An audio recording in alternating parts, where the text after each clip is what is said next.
Okay, N2S, you have formed a 3-year partnership with NTT Data, and that's to support Virgin Media O2 across all their UK data center sites, I think. And the focus is on responsible decommissioning, resource recovery, and circular economy integration. I guess it'd just be good to start with a little bit of background as to, how this came about. Yeah, we've actually been working with NTT for a while now, so it wasn't a new partnership. They approached us with the VMO2 opportunity, which was obviously of great interest to us, and was hit our sweet spot really on what we're about, what we do, and went into in conversations with them, and that led on to successfully moving forward on that one. Okay, and from an operational standpoint, I mean, sounds like it's large-scale data center decommissioning. What's involved, and how does the approach differ, I suppose, from what we might call traditional IT asset disposal models, where you're perhaps dealing with much smaller quantities and less variety when it comes to the hardware that's being dealt with. Yeah, I think from my perspective on offering a good service to our customers, that it all really starts with the survey. I do like us to spend a bit of time on that and telling the customer what they've got. Quite often they don't know what they've got. Probably shouldn't admit that, but it's a good starting point, and to get in the right level of professionalism at the survey stage is good. So it's a key part for me to make sure we do a great job on that. And our surveyors are very experienced. Lots of them have been doing this type of work for a lot of years. A lot of them are ex-engineers that have actually been there and done that as well, so they can walk into into a rack, into a suite, whatever they're looking at, and know this is going to take me X amount of hours to decommission, the worth of it, what's involved in the decommissioning of it, what it needs to do a safe job for them as well. So it really starts at the outset of the survey, and then we offer as much information back to the customer on what they've got and how we're going to deal with it and what the worth of it is from a recycling perspective or a reuse perspective, because also from our experience that we have in this industry, we can quite quickly ascertain whether something's got a resale value rather than a recycling value. And following the waste hierarchy, we'd always look to resell first, and it works on all fronts really. It gives the maximum amount of value back to the customer. It's also better for the environment, and therefore gives a better carbon reporting back to the customer as well, because we're not having to recycle something, and it can just literally be sold on, and following all of the correct data sanitization. Okay, and the program, it's your process. I think it's about 40,000 IT assets across these various data center sites. Um, I guess it'd be interesting to understand how you ensure things like chain of custody, data security, and compliance throughout the decommissioning lifecycle. Okay, so I mean, I'm sort of repeating myself here, but going back to the guys that we're putting out in the field, they're a very experienced team. They follow everything to the letter of the law. We make sure that our statement of works are in place before and agreed with the customer. And there's lots of communication goes on as well from a sort of a project management perspective. We're very risk adverse to make sure that we've got that protection in place for the customers when we're on site. Everything's checked and double checked to make sure that it's safe to work on, both from a health and safety point of view and protecting the data point of view. All the correct sort of security clearances and things will be in place for the guys on site. We'll let everybody know when they're there. And it also goes through to the vehicles that we use. They're all our own vehicles, and they're all tracked. We can follow the kit on its journey, both metaphorically and physically as well. So we can see where we go with that. And then everything. So we have teams of engineers all over the country. We do that from a sort of customer satisfaction point of view, to get deployed as quickly as possible, but also to reduce our carbon footprint of traveling unnecessarily as well. So when that kit is collected and the customer's happy for it to be released from site, it will come back to our Bury St Edmunds facility, where we're CASS accredited on there. up to and including secret level. We don't always need that, depending on the customer that we're working with, but having that there is a comfort blanket for lots of people that we work with. So making sure that we've got all of the right physical security in place to look after the customer's kit, right the way through from that surveying where we first seen it right the way through to end of life is very important. Again, circular economy outcomes, I guess they rely heavily on asset triage and what you're describing. I guess that's partly that. But Mhm. are you able to share, go with some insight into how you technically assess whether equipment is suitable for reuse, for refurbishment, component halving? Or is it just down to the skill of the people, or is there a standard sort of set of tests, if you like, that you do on a piece of kit to decide where it is in that supply or that sort of circular economy? Yeah. Yeah, Side. it's actually a combination of all that that you've just said Right. there. There's an element of skill involved, and there are people here that can look at something and tell you straight away whether it's worth recycling or not. But it does then go through a process to make sure that we cover all that. We carry out constant analysis of the market as well, because things do fluctuate, and we want to make sure that we're getting the best revenue for our customers. So we're constantly monitoring that. And we have outlets globally that we work with, and because something may not have worth in one region, but it does in another, and that actually moves around as well, where something becomes more and less valuable. So we make sure we do that, and then all of the systems and the procedures that we have in place that we make sure that all of the kit goes through to make sure that we get the best outcome for it. And in terms of the processes used, I mean, I think bioleaching, urban mining, I guess they're fairly new in terms of you using the digital infrastructure environment. Can you give us just a brief overview of those? I guess they're biotechnology processes, how they work, Yeah, and sure. are they particularly suitable for certain materials to recover, yeah, just I Yeah. guess a bit of overview of the processes and what they're good at, if you like.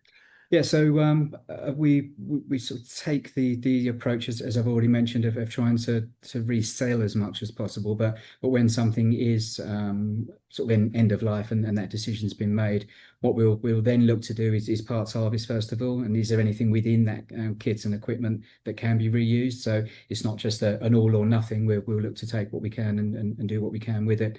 And so we get to the point where something has reached that level in its life where it needs to be recycled.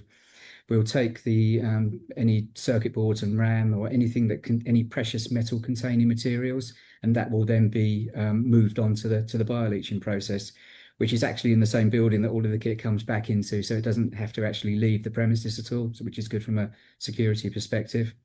So that will then be granulated. So we need to get into into the metals and release them from where they're currently sitting. So we grind them down to do that and granulate them.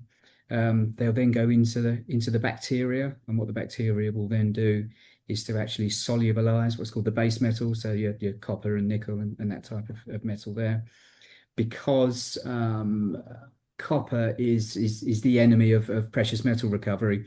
It's there in everything, but it delays the process and stops the process from happening. So it's a win-win situation in the fact that we're able to extract this or solubilize and then electro win the copper out of the solution, which obviously has a revenue, and again, metal markets are all on the up, so it's a good thing to do. But it also enables us to then get to the precious metals that are there afterwards. So first process, get the copper out, get that refined, get that sold and back into the industry, and then enables us to work on what we call the PMs, the precious metals. So we're currently extracting gold, palladium, and silver from the kit as well, which we're looking to sell that back into the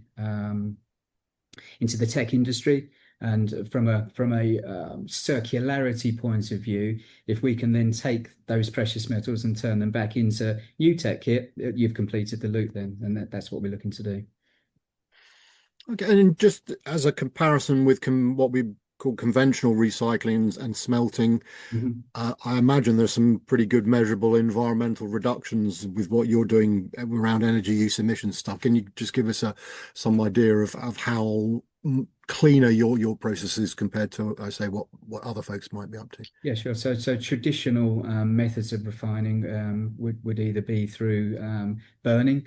It would go into huge furnaces, and there's obviously a great amount of heat required to do that, and emissions that come with that as well. So there's the negatives on that side, or either using large volumes of acids to break down the metals is the other option. So they're really the two traditional ways of doing it. So the solution that we're offering into the market is neither of those. It's a much more environmentally friendly solution where we're taking what's there down to a small amount as possible, and then using our systems to refine them back out of where they were originally kept. So that's all done on site in this building here, and we're doing that very successfully for the metals that I've mentioned already, and we're now starting to look with the science team that we have in the R&D labs,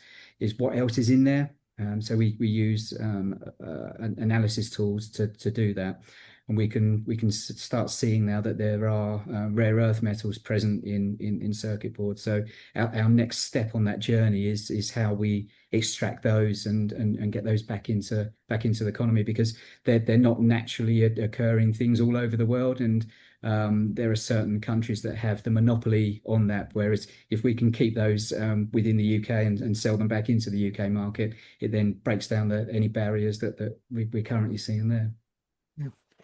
And in terms of how the process works, I imagine integration with live data center operations is critical, and Mhm. so it'd be good to understand how you minimize potential disruption and manage phase decommissioning, and also, I guess, maintain resilience, which is fairly important for the data centers, while assets are being removed and processed. Assuming that you're not just dealing with sort of mothballed or redundant data, you're going into live environments and doing stuff. So yeah, just talk us through the process. Yeah, of the two, the ones that are already mothballed and shut down are much easier to do, because there's Yeah. zero risk. So, so working in live data centers obviously has its risks, and as I mentioned before, we are very risk averse and won't touch anything unless it's been properly signed off. We work quite often with customers, they're sometimes known as client reps, where we'll go into the data centers with the employees of the data centers and physically go through step by step and then log everything. We've created survey sort of software where the guys have iPads with everything photographed and listed on, with the serial numbers on there. So we'll scan the equipment first to make sure it matches with the survey that we've had previously approved. And it's a two-way thing really with the customers to give them confidence that we're only going to take the kit that they've ticked to say that we can take, and for them to be sure that it's stuff that they want us to do.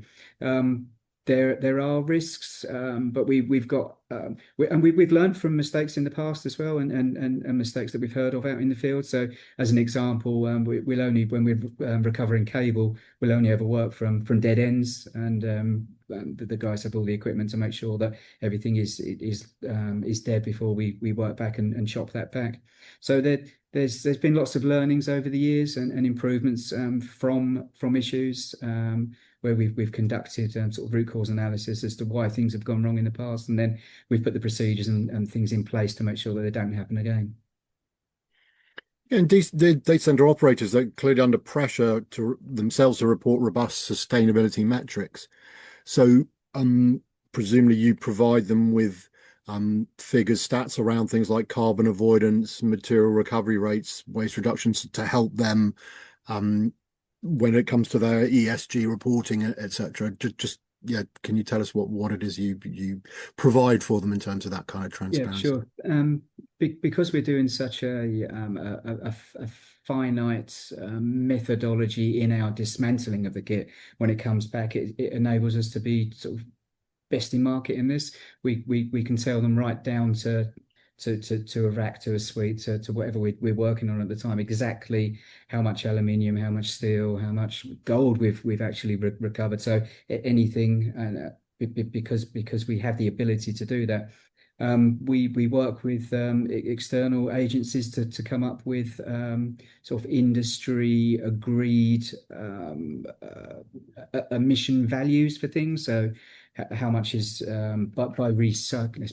Let's pick copper for example. So by not having to dig up tons of ore to do that, what is the saving? Or if you've resold something, what's the saving through that? So they're not numbers that we've just sort of plucked out of the air. We'll make sure that they're all sort of ratified and agreed unilaterally, that the numbers we're giving back are factual. From the Bioscope point of view, we're working with a company, a European company actually, to come in and say what these advantages are over the traditional methods, your hydro or your pyro way of doing things, which will enable us to get this really accurate back to the customer. And it's becoming more and more a requirement now. We've been doing this for 5+ years on the carbon reporting, and it was a nice to have for customers, but whereas now it's a requirement. Which is good from our perspective, and we've been working on it for such a long time. We've got good databases on how things work, and we also try and sometimes make it fun for the customers as well. And it's not just a number that doesn't mean anything. We did some work for a sports shoe manufacturer, and we equated it to number of pairs of trainers, and we've done some work for a telecoms company, and it's the equivalent to X amount of telephone boxes. So we try and do something. I say the word fun. It makes it interesting for them and makes them want to understand it as well. And I don't know whether you can answer this, but I'll ask anyway.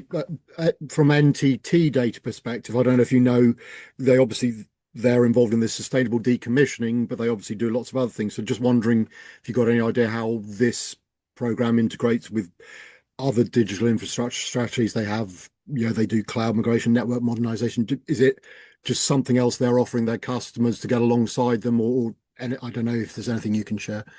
What I can share is the fact that I know it's very high on the agenda of NTT, the sustainability, and that's really how our first sort of introduction working with them came about, and it's something that both companies are very passionate about. And we have many and various conversations on the matter, and I think it's something that they like about us, and we like working for them as well, because they are so passionate about it, and it runs right through their employees right from the top.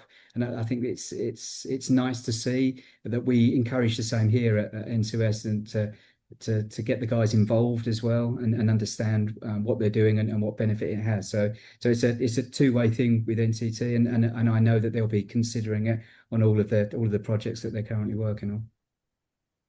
Okay, and maybe just finally, in terms of either technical innovations, process improvements, are there anything particular needed to scale what you're doing, or wider circular economy practices across all the different types of data centers? You've got hyperscale, colo, edge data center environments, or is the technology there and it's just a question of explaining and educating and convincing people that it is actually a good idea, if you like? Yeah, it's definitely that last comment that you made there about the education piece, and there are some companies that need no education, whereas others need slightly more than they currently have. Uh, again, there's been a shift where I've seen over probably the last 3 years or so that it was starting to get spoken about more, but it was never really followed through. It was a thing that some of the blue chip companies like to talk about but not actually act upon. Whereas there's a shift now, definitely. We're talking more to the sustainability teams of big companies, and they're really interested to come, and we'll do them tours of how we process things, how we handle things, and the sort of the reporting that we get back, and that actually matters now. It actually counts, whereas in the past it was probably a tick box exercise, if I'm honest. It's part of our RFPs now. It's a requirement that you can demonstrate what you're doing, how you do it, and you don't just tick the box to say you're doing it. You have to evidence you're doing that as well. So I've definitely seen a big shift there, and the more important it becomes for our customers, the more sort of impetus it will have as us as a company to improve on what we're doing as well. And I guess just specifically on data centers, is this the first sort of large scale data center project you've been involved with? Because I mean, from my perspective, I've worked in the industry a while. They're obviously very risk averse for understandable reasons. Mhm. So I'm just intrigued as to whether this is, say, the first big large scale contract you've had in the data center industry, or you've already just your thoughts, I suppose, as to what you're doing for that space and how what the potential is, I suppose. No, it's not the first large scale one we've done. We've got quite good experience in doing them, but probably the scale with the one customer is big in this example that we're talking about here. But we've done many data centers of that size, but for various customers. But the the opportunities I'm already seeing this year. I mean, we're only in February now, but there seems to be a lot more opportunities coming through, which we are being very successful in acquiring the work, and we're sort of actively looking at how we're actually going to cope with what's coming over the hill at the moment. So it's definitely positive in that regard. Excellent. I mean, it's been great to chat, and thank you so much for sharing so many great insights as to the work you're doing alongside NTT. So, Rob, really appreciate your time. Thank you. You're more than welcome. Thank you.